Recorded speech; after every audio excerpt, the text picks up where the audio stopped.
get my shoes on out the door. 5, I'm alive. 6, 7, 8, feeling great. 9, gonna shine, life is good. I'm doing fine. 10, gonna do it right and do it again, yeah. I look into the sky with all the beautiful color, but there's more than just for me, so gonna share it with another. I got to show, to give, let out. I want to sing and shout. Take a look and see a beautiful morning that turns into a beautiful evening, and together make a beautiful life. And if you wanna, I've been in here and people are roaring with laughter, so. It's a dirty show, really. Well, it's clean dirt.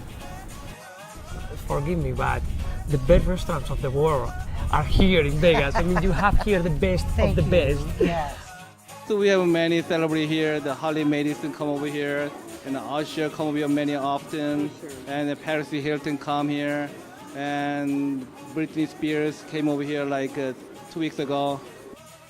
Boy, I'm dating myself, but it's okay. Nobody else will. Oh. That's so Vegas.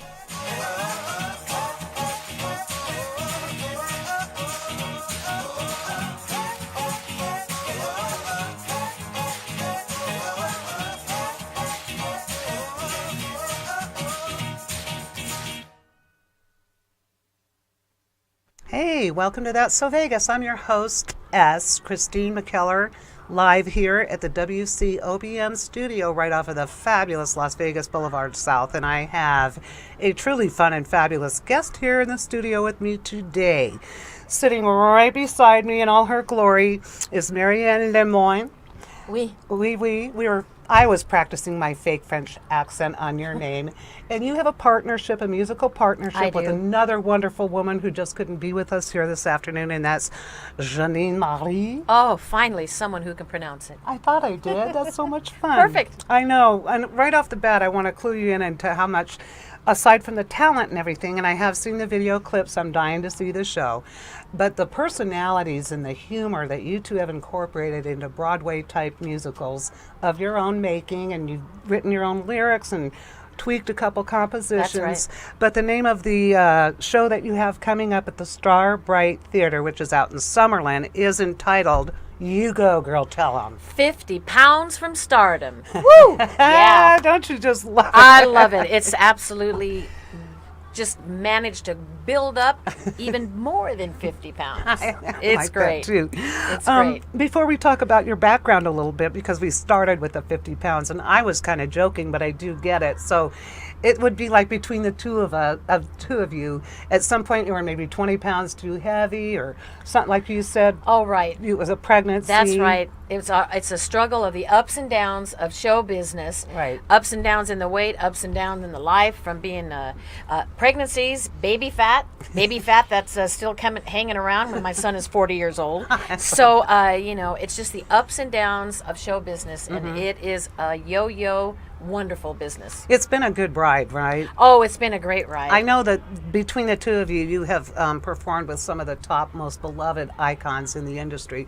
Tell us a little bit about your background, though. I mean, how you first knew you had the talent, or who discovered it. Were you a child prodigy? And then how you came to Vegas. Well, my mom was a singer in the USO shows in World War II. Oh, wow. And my dad actually played Reveille. So they met in that era and in that arena at a USO dance, and I was a product of them, and I was born singing, and I haven't stopped. Awesome. It was a genetic thing. Absolutely. Sometimes that's not the case, but in some cases it is. Absolutely. What a great era, though, when you think about Reveille, and they were probably doing all the swing dancing. Oh, and yeah, stuff and like I that. was raised on that music, so my heart really does lie in the 40s big band music. Oh, yeah. In Vegas, there's a lot of people still interested in it, and I think even people younger than I kind of was on the tail end. My parents liked it, and I learned to really enjoy it. I love to dance, and swing dancing is one of the most fun, uplifting types of it. Well, I can't twerk, so. Oh, I can twerk, so you want to come to the show. Oh, Trust me. You do some twerking? Oh, I can do some twerking. Oh, this is going to be so much fun. In the course of your career, building up towards when, and then we'll talk to, if not in this segment, everybody does stay tuned for the next 3 segments. Prior to when you met Jeanine, yes. What were some of the highlights of your career? Who did you perform with? Were you overseas, or give us a little bit about I did start my traveling back in 1978. I always gear everything to how old my son was, Of course. and that's my reference to time. Right, of course. And he was 2, so that would have been 1978. I was with a show band called Siren. We traveled the West Coast and Hawaii. Nice. And then I came back home and sang with my sister in a band called Magic in a nightclub in San Luis Obispo, California. So that was your home. San That's Luis my Obispo. home, I San love Luis that Obispo, area. California. Beautiful. And the nightclub happened to be owned by Wayne Newton. Oh, fancy that. So he came there to enjoy an anniversary dinner with his wife way back in the day, and he heard my sister and I singing, and the next thing I knew, I was on a private jet.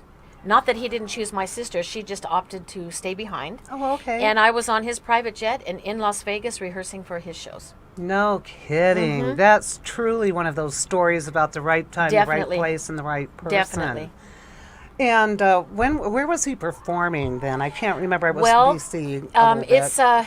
it's way back in time. Okay. So it was the Frontier, I remember the Frontier. and then the Aladdin. of course. And then I took off on my own and performed in every single hotel that has been imploded. And recently the Riviera. So I love guess you the could say Riv. my career kind of went up in literal smoke, maybe dust. Oh, okay. A lot of boom boom going on there. Oh huh? yeah, big time.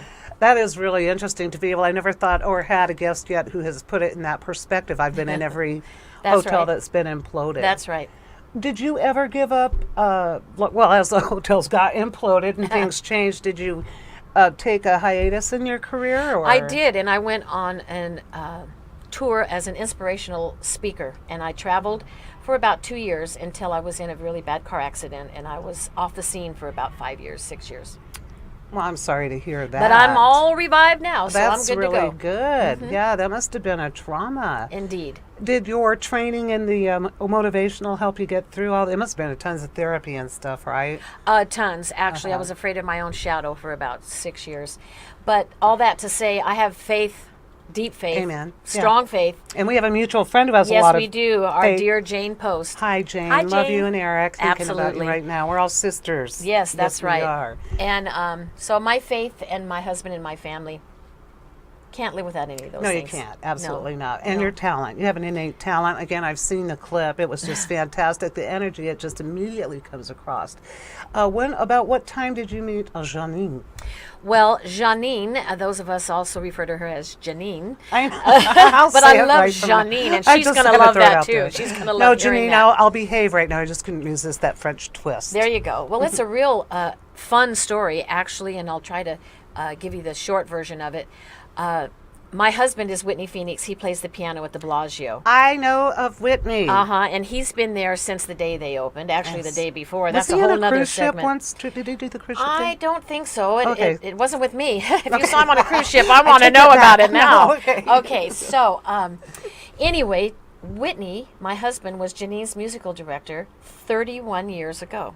Wow. And all of us singers here in Las Vegas looked up to Janine. She was the queen and still is the queen as far as I'm concerned with the lounge singers, and she was a headliner, opening act. There's so much, and I'm so sorry she can't I be am with too, us because she today. could tell us her story. It was her story, but Yes. tell us how you met. And so I recently met her just 2.5 years ago. Oh, that recently. Yes.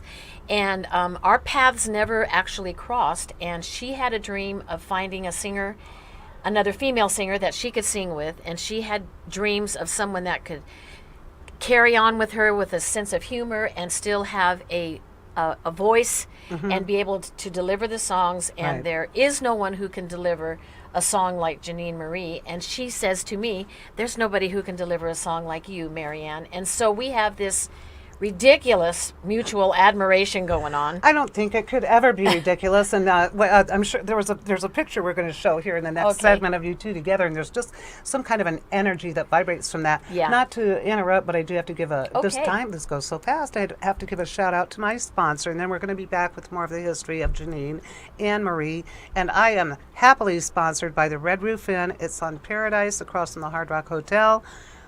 Close to the airport, close to the Strip, free Wi-Fi for guests, and other goodies that we'll talk about in other segments. Do not go away. We'll be back in just a short 5 minutes. I can't wait to hear the rest of the story.